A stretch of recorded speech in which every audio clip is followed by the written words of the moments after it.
The geography of Champagne.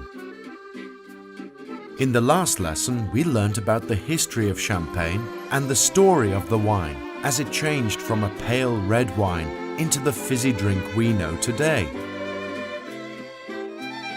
In this lesson, we're going to learn more about the geography of the region, what sort of climate it has, and the varieties grown here.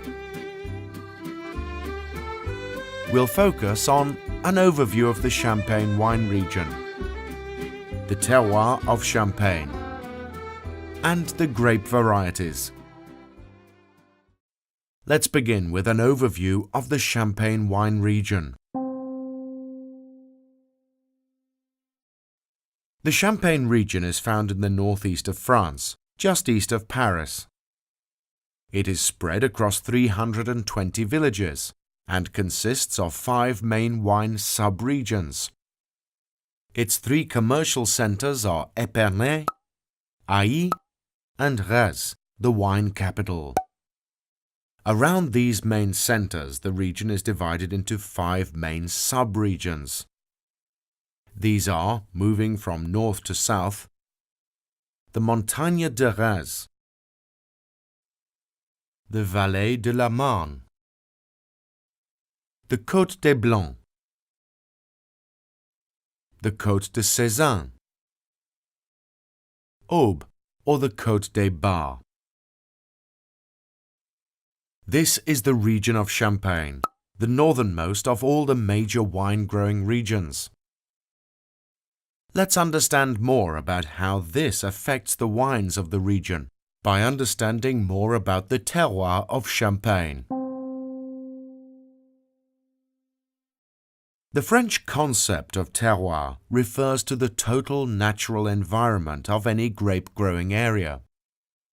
The result of such an idea is that a wine should be able to taste of the place it is from. Champagne's terroir is made up of a unique combination of climate, soil, slope, and grape varieties. Being so far north means that Champagne experiences cold average temperatures. The vines are planted at the very margins of their cold tolerance, where the average temperature is around 11 degrees centigrade. It is only because of its precise location and climate that Champagne can produce any grapes at all. Warm airs that drift in from the west coast of France help to warm Champagne's chilly climate and prevent vine-damaging frost. The balance between these warm airs and cold temperatures create a terroir that yields grapes with levels of sugar and acidity that gives Champagne its characteristic freshness and vibrancy. Champagne experiences a good amount of sunlight during summer and nearly ideal rainfall all year round.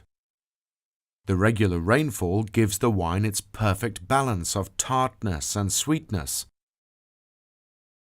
while the sunlight adds to the richness in flavor.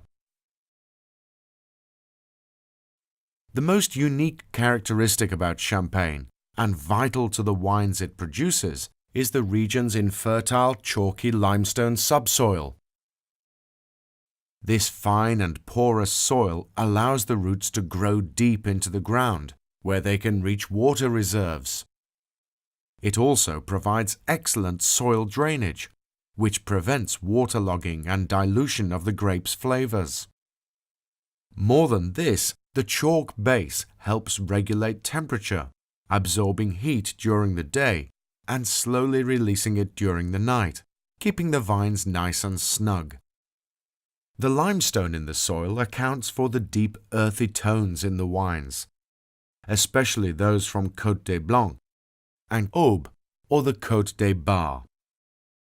In areas such as Montagne de Reims and Vallée de la Marne, where the subsoil contains clay, the wines yield fuller, richer and fruitier flavors. The sloping landscapes also play a large role in the terroir of Champagne. The region has so many vineyards in slopes, its wine was once known as vin de coteau, wine of the slopes. Planting vines on the right slopes allows for maximum exposure to sunlight, vital in this chilly region. While Champagne has an overall terroir, even the slightest variations in the soil, slope and temperature can result in a difference in grape characteristics.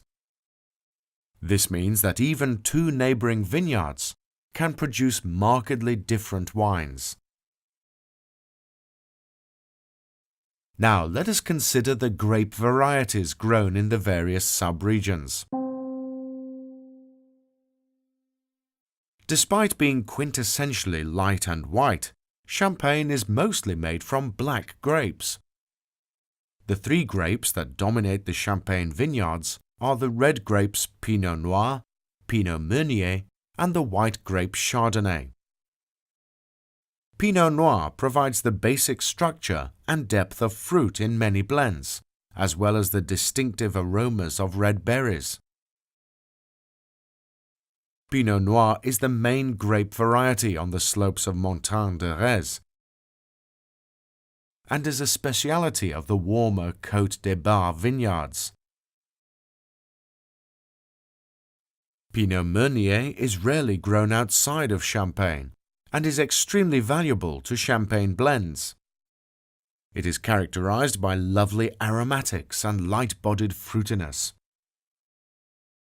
This robust grape shows better resistance to the cold and grows well in the more infertile soils of the Vallée de la Marne.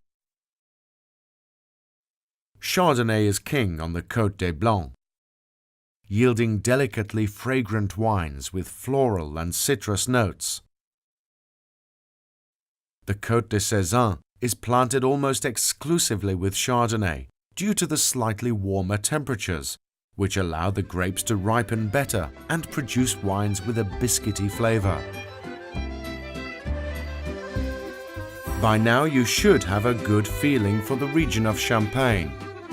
In the rest of the course, we're going to focus on how Champagne is made in these various areas and the types and styles of wines you will find.